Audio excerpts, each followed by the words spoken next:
Ya, hari ini adalah acara yang terakhir bagi saya, walaupun sebenarnya masih ada satu janji lagi, tapi karena acara ini sudah berlangsung sampai larut malam, dan menurut saya acaranya cukup mengembirakan, cukup memberikan informasi-informasi, karena ini baru pertama kali secara terbuka para calon menyampaikan kepada publik. Dan saya merasa happy, merasa bahagia karena apa yang menjadi pikiran saya mudah-mudahan bisa diterima dengan gampang dan mudah bagi para warga Jakarta. Mas, ini kan kalau dari survei ini kan pasangan Pramono Rano ini menaik, tapi memang kalau dilihat dari Gen Z atau kalangan muda ini masih kecil suaranya. Ya, ada kampanye-kampanye ya kan, atau program seperti nggak? yang sudah saya sampaikan sebelumnya. Yang pertama, survei ini diambil 2 minggu setelah saya bersosialisasi yang dulu tidak pernah.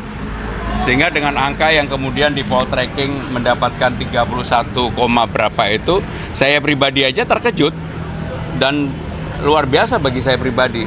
Saya berpikir mungkin mendapatkan angka begitu sekitar 1 bulan atau 1,5 bulan, tetapi lebih cepat daripada yang saya perkirakan.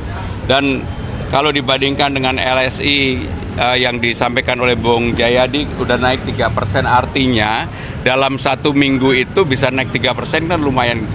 Dan saya meyakini apa yang saya lakukan dengan Bang Dul sudah on the right track. Nanti kita lihat aja kalau mudah-mudahan akan ada lembaga survei yang membuka kembali. Kalau angkanya saya naik lagi, artinya apa yang kami lakukan itu sudah benar. Dan saya yakin akan naik lagi. Oh, ada yang garis bawah aja dari yang disampaikan dari calon-calon lain itu? Ya, menurut saya apa yang disampaikan yang paling penting adalah warga Jakarta bisa memilih dari situ. Misalnya apa yang ditawarkan pasangan nomor 1, nomor 2, dan nomor 3, dan itu menjadi pilihan yang bisa dipersandingkan. Walaupun tidak ada debat dalam acara ini, tetapi kan apa yang menjadi gagasan, pikiran, termasuk saya pribadi yang lebih menekankan urusan lapangan kerja, pendidikan, dan juga kesehatan, itu adalah hal yang kemudian dipersilakan kepada warga Jakarta untuk memilihnya. Mas Pram, tadi kan melihat ada 2 kandidat yang lain lagi, ini apakah optimis nantinya bisa menang? Ya, kalau saya naik terus pasti optimis. Jadi kalau kemudian nanti katakanlah minggu depan ada lembaga survei dan mengumumkan saya naik, berarti saya udah on the right track. Karena memang persoalan saya hanya satu, waktu. Makanya saya kerja keras untuk itu. Mas Pram, tapi kan di dalam salah satu sesi tadi Mas Pram sempat bilang mau bisa lebih tegas dari Pak Ahok. Ini mungkin boleh dijelaskan tegas dalam Mas? Jadi cara dalam mengambil keputusan, karena apa yang sudah saya lakukan kan terbukti. Misalnya di tempat saya sebelumnya kan saya udah tidak lagi menjadi Menteri Sekretaris Kabinet. Saya adalah yang memulai program yang namanya bisa bekerja dari mana saja, work from everywhere, termasuk daycare yang ada di lembaga istana yang dulu tidak pernah ada, dalam era saya menjadi ada, sehingga ibu-ibu yang katakanlah punya anak kecil kemudian lagi hamil, kewajiban negara untuk menyiapkan itu, dan saya siapkan untuk itu. Inilah terobosan-terobosan yang dilakukan, ya. Mas Pram, terakhir, kalau ngomongin soal tadi kan sempat menyinggung soal lapangan pekerjaan. Kalau ngomongin soal lapangan pekerjaan ini tidak jauh dari transportasi. Nah, plan atau program Pramono Rano untuk LRT MRT ke depannya seperti apa? Jadi saya akan menyampaikan kepada publik, dan ini kesempatan yang baik, bahwa untuk 15 golongan di Jakarta, ada ASN, TNI Polri, disabilitas, mungkin para pekerja seni dan teman-teman wartawan juga ya, boleh dicek. Yang dulu dibebaskan untuk busway, kalau saya dikasih amanah, saya akan minta bekerja sama dengan pemerintah pusat yang namanya LRT, MRT, yang 15 kelompok golongan ini juga harusnya dibebaskan. Saya akan fight untuk itu. Berarti gratis apa? Gratis.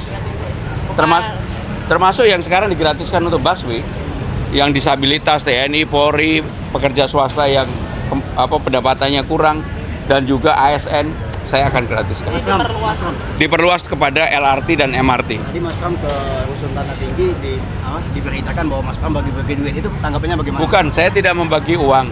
Saya membeli beberapa yang dijual, dan semuanya saya beli. Ada yang saya bawa pulang, tapi juga enggak semua saya bawa pulang. Contohnya yang tusuk-tusuk itu, karena panas-panas baru saya coba satu aja akhirnya diperebutkan. Jadi saya sama sekali nggak membagi uang, tetapi saya membeli, dari saksinya banyak banget. Mas, terkait debat perdana nanti ada persiapan nggak dari Mas Pram dan Bang? Persiapannya membaca materi, dengan sungguh-sungguh mempersiapkan diri dan smart. Makasih. Siap bertemu dengan kedua paslon yang lain Pak di dalam tanggapannya. Asik-asik saja, karena saya dengan Pak Pram sudah lama punya hubungan baik ya. Kalau Pak RK saya suka lihat di televisi dan beberapa kali udah ketemu, jadi tidak ada kecanggungan. Cukup optimis nggak Pak melihat paslon-paslon yang lain? Pasangan Dharma pun cukup optimis nggak setelah melihat pasangan-pasangan lain sekarang? Begini, siapapun yang nantinya jadi gubernur, buat saya, yang penting satu, tolong titip, pastikan Jakarta aman. Untuk apa? Untuk orang tua kita, karena keamanan ini penting sebagai hadiah. Apa yang kita bisa berikan kepada orang tua kita kalau bukan memberikan keamanan kepada orang tua kita sehingga dia nyaman hidup di Jakarta.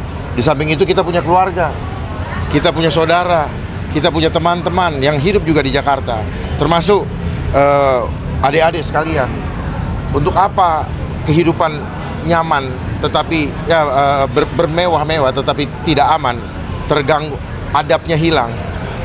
Kalau adab hilang, jangan harap akan aman. Ya. Banyaknya kejahatan pun karena hilangnya adab. Banyaknya pengangguran.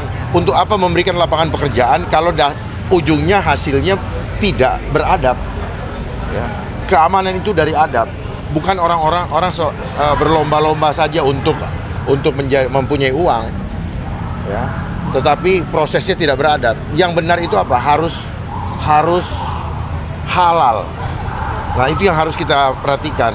Prosesnya harus halal. Tidak baik juga kalau kita memberikan cuma-cuma tanpa hasil dari tangan kita sendiri. Karena kepuasan itu adalah ketika kita mendapatkan sesuap nasi dari hasil keringat kita. Pak Dharma, dalam acara hari ini kan Bapak banyak mendapatkan kesempatan nih untuk mengklarifikasi beberapa hal ya yang kemarin mungkin dinilai tidak benar. Dinilai oleh siapa? Dinilai opini publik lah Pak, salah satunya kan. Siapa yang menggiring opini publik? Ya soal misalkan Pak. Enggak, dijawab dulu pertanyaan saya. Ya, kan Jangan saya ditanya terus. Enggak, saya belum terlalu cerita. Ya, Ya. kan ada opini publik. Opini publik itu dibentuk. Ya. Namanya opini operasi intelijen. Iya, tapi kan salah satunya nih Pak, tadi sempat Bapak sebut kalau misalnya KTP Pak Anies itu anaknya Pak Anies sempat ke kafenya Bapak, mungkin boleh diceritain Pak, kok ada kedekatan spesial nggak sih sebenarnya? Enggak, kebetulan kediaman Pak Anies kan di Lebak Bulus, kafe resto sebenarnya.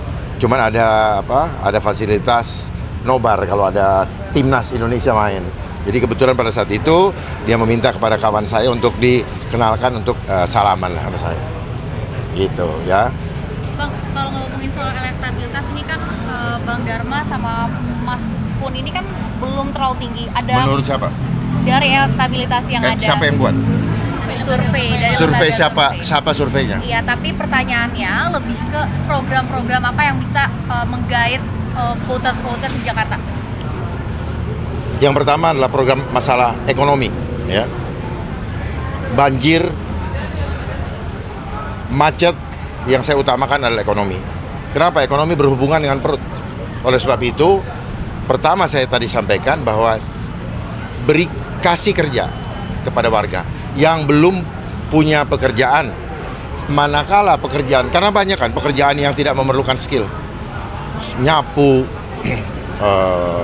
bersihkan kanal, sungai dan sebagainya. Terus kemudian kalau itu habis, masih bisa saya sebagai babenya itu harus bertanggung jawab mencarikan, ya tentunya dengan mendidik adab dulu supaya nanti ketika kita tawarkan kepada perusahaan-perusahaan, mereka dapat diterima dan bisa bertahan lama. Namun kalau ada masalah bisa dikembalikan. Itulah tanggung jawab sebagai bapak. Jadi sebenarnya simpel sekali, tidak perlu terlalu banyak teori, ya. Bersikaplah sebagai ayah ketika melihat anak-anaknya memerlukan makanan, maka dia hadir di situ, ya. Dan saya menghadirkan Kartu Jakarta Kuaman, ya. Kartu Jakarta Kuaman ini konsepnya, sistemnya sudah saya patenkan tahun 2003. Jadi ini bukan hal baru. Hanya saya sebutkan nama Jakarta Kuaman untuk memudahkan untuk memahaminya. Jadi sudah dari tahun 2003 saya sudah patenkan dan silakan cek di lembaga AHU. Optimis menang Ya. putaran nggak bang? Dan ini adalah untuk apa? Mendiskrap, untuk mempermudah. Tidak perlu banyak kartu-kartu, tetapi dengan kartu yang satu, semua kebutuhan tercukupi. Ya, itu. Sebenarnya tadi kenapa agak sensitif sama elektabilitas sama tadi survei dan juga dari opini publik. Bukan sensitif. Saya belajar mengajar untuk berpikir kritis. Berarti tidak ada masalah. Nggak ada. Itu kan opini lagi kan? Itu.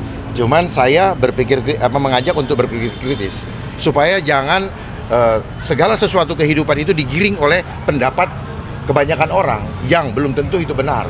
Padahal memang seperti itulah desain. Ya, suara terbanyak walaupun bohong dianggap sebagai kebenaran. Itu supaya paham. Gitu. Jadi bukan berarti banyak itu benar, tidak.